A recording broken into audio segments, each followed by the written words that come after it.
Allez, salut à tous et bienvenue pour ce rapide review sur Metal Hellsinger, développé par le studio suédois The Outsiders pour une sortie PC, PS5 et Xbox Series le 15 septembre 2022.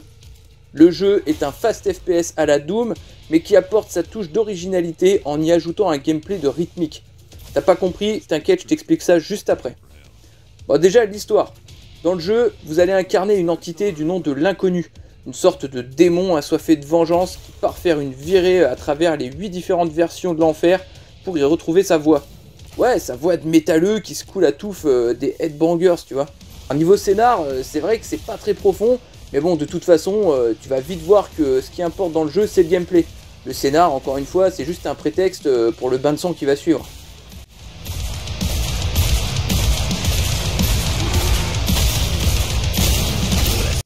Bon, avant le caviar, on parle des graphismes. J'ai fait le jeu sur Xbox Series X et niveau graphisme, rien à dire. On a du 60 FPS constant, ça rame pas. On a un style un petit peu comics comme ça qui donne du relief au personnage avec des gros traits bien marqués, ce qui est très appréciable dans tout ce bordel. Il y a même un système de surbrillance pour les ennemis qu'on ne verrait pas derrière un mur par exemple, c'est-à-dire que le jeu est absolument orienté vers l'action. Il faut que ça avance et ça traîne pas. On a droit à un bestiaire bien fourni avec des ennemis classés selon leur rang de dangerosité, partant du simple mob qui vient au corps à corps jusqu'à la troupe d'élite pour lesquels il va falloir apprendre à dompter la paterne. En parcourant le jeu, on aura droit aussi à des paysages différents et quelques petits panoramas sympas, histoire d'ajouter une petite touche de contemplation à tout ça. Bon, maintenant, le gameplay. Alors, le jeu se présente comme un FPS rythmique, mais ça veut dire quoi? En fait, la bande-son est omniprésente dans le jeu et il faudra tout simplement tirer en rythme avec la musique. Tu vas s'aligner sur le tempo, afin de faire un maximum de dégâts, parce que si tu es hors rythme, tu vas infliger en moyenne 15 fois moins de dégâts aux ennemis. Évidemment, on vous demande de suivre une ligne de basse et des caisses claires, donc n'ayez pas peur, le rythme est extrêmement précis et marqué, histoire que tout le monde s'y retrouve. En dehors des tirs, le jeu propose des phases de plateforme sans intérêt, mais qui permettent aux joueurs juste de changer de lieu pour les prochains combats. Rien d'excitant, mais bon, ça fait partie du truc quoi. Et en parlant de combat, un petit mot sur les patterns de fight. Une majorité d'ennemis seront de simples mobs qui viendront au corps à corps. En revanche, pour les autres, les patterns seront du simple tir jusqu'à l'attaque de zone, même la téléportation, les sauts dans tous les sens, ce qui va vraiment vous faire apprécier le dash en appuyant sur L1, qui sera un petit peu la roulade chez les Souls et qui vous permettra de rester en vie. Les boss par contre, même s'ils se ressemblent tous, et ça c'est bien dommage, proposent des patterns dans le genre shoot 'em up. Voilà, avec tout un tas de boulettes à l'écran, ça c'est vraiment plaisant, fallait y penser. Et donc pour survivre, il faudra se frayer un chemin à travers les boulettes, c'est vraiment très sympa. Alors pour cette aventure, vous disposerez de 6 armes. Les dégâts, cadences et portées sont différentes, ce qui va vous permettre de styliser votre gameplay à souhait. Lorsque vous tuez un ennemi, vous remplissez une jauge de super.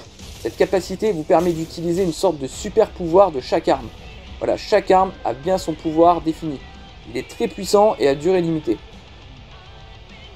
Vous pouvez aussi vous permettre de le garder pour plus tard en changeant d'arme et puis attendre la phase de boss pour utiliser les pouvoirs de toutes vos armes. Vous pourrez porter 4 armes à chaque fois. 2 sont imposées par le jeu et seront toujours avec vous et vous aurez 2 armes à choisir. La difficulté et la durée de vie. Metal Hellsinger est un jeu basé sur le scoring. Vous aurez donc un tableau des scores par difficulté et par niveau. 3 paliers de difficulté, agneau, bouc ou harpie. Afin de vous aider, vous pourrez accomplir des supplices, qui sont en fait des défis où il sera question de gagner des bonus actifs pour la campagne. Ça ira des munitions bonus jusqu'à un accélérateur de multiplicateur. Ce multiplicateur qui ira de x2 à x16, histoire de maximiser votre score. Autre chose pour vous aider, vous aurez des cristaux de Styx qui sont collés au mur et éparpillés un petit peu partout dans les niveaux, qui vous redonneront un petit peu de santé. Et évidemment, comme dans Doom, vous aurez la possibilité de faire des exécutions qui vous redonneront de la vie. Bon, les musiques. Voilà, vraiment, là, on est sur une OST hyper solide.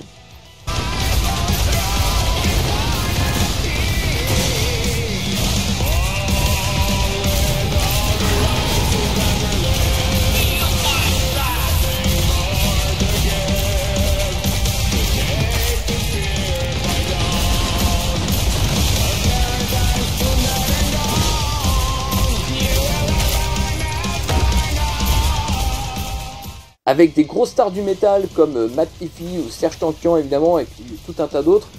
Avec l'envie du scoring, il y a une mécanique sympa dans les jeux. Chaque niveau de multiplicateur rajoute une piste ou un instrument à la bande son, jusqu'au dernier palier qui va poser la voix là-dessus, ce qui va vous motiver à rester à fond. Sinon, pour allonger la durée de vie, il y a des supplices et augmenter la difficulté pour tenter un top score. De plus, la musique permet une rejouabilité sans avoir de nausée à écouter du son de merde. Bon, conclusion, Hellsinger est un excellent jeu, rapide à finir dans un premier temps, mais qui demande du travail pour performer et réaliser un top score. On n'a pas le temps de s'ennuyer, moi qui joue au casque, je me suis régalé et je continue à tenter de gravir les places dans les tableaux des scores. Moi j'ai juste envie de dire, faites-vous plaisir les gars et rendez-vous en enfer.